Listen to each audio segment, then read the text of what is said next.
Let's talk about the school bus. For a lot of us, it was our first real lesson in, well, survival.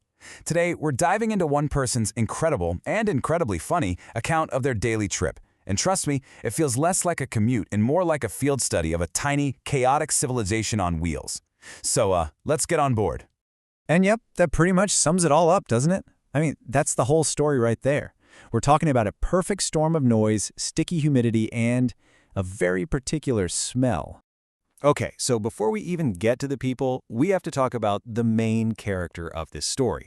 Or maybe the main villain, the bus itself. This thing isn't a vehicle, you guys. It's an arena. Our guide calls it a World War relic, and you can absolutely feel that. The second this thing starts moving, every single window begins to rattle. And I don't mean a gentle little hum. No. This is a full-on sonic assault that just vibrates right through your teeth. And hey, if the sound somehow doesn't get to you, the air will. We're in Mumbai, and the inside of this metal box basically turns into a pressure cooker. It's hot, it's sweaty, the air is so thick you could probably chew on it. I mean, can you even imagine? It's the perfect description of just how hot it gets in there. You could almost smell the spices and, the sheer desperation. All right, so we've got this rattling, crumbling mobile oven. Now, let's add the most important ingredient, the children. Because this is where the real fun begins. This is what we're told children are like, right? They're supposed to be these pure, gentle little beings. It's a nice idea, a really beautiful, peaceful concept. Yeah, no. On this bus, that definition is pure science fiction.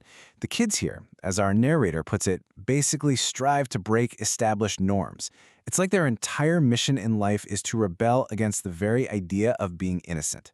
And this is their legal system in a nutshell. It is a masterclass in turning the tables. The kid who starts the fight becomes the victim, and the kid who fought back is the bad guy. Justice on the bus isn't about what's fair, it's about who can cry the loudest. And then you've got the quiet ones, the artists. One kid will squeeze jelly out of a packet, not to eat, but just to observe it. Then he'll wipe it on a dirty handkerchief and use the rest as a projectile. Another one becomes a sculptor, using his own grubby fingers and melted chocolate as his clay. It's a weird, unsanitary, and honestly, a kind of fascinating art gallery. And that is the fundamental law of this bus. Seriously, you could give them a coloring book and it would somehow end up as a full-contact sport mixed with some really weird performance art. You can't escape the chaos. So every society, even an anarchic one, has its own secret rules. And this Rolling Thunderdome is no different. It's all about survival of the smartest. And here's the social hierarchy perfectly laid out. The little kids, the rookies, they'll proudly announce, "I have water!"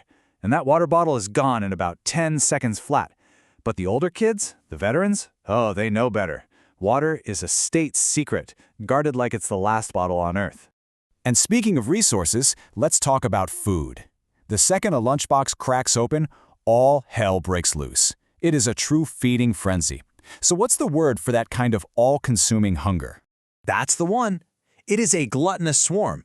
And the poor kid who dared to show off his snacks, he's left with an empty box and a hard lesson learned. Never advertise your assets.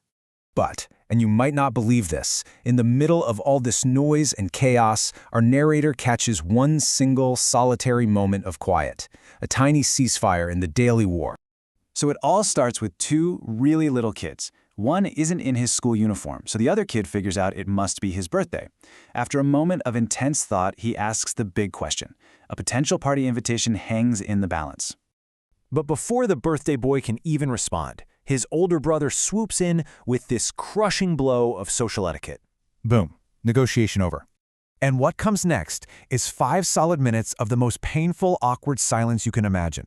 The two little kids just keep smiling at each other and then quickly looking away. It's this hilarious little drama playing out in total silence.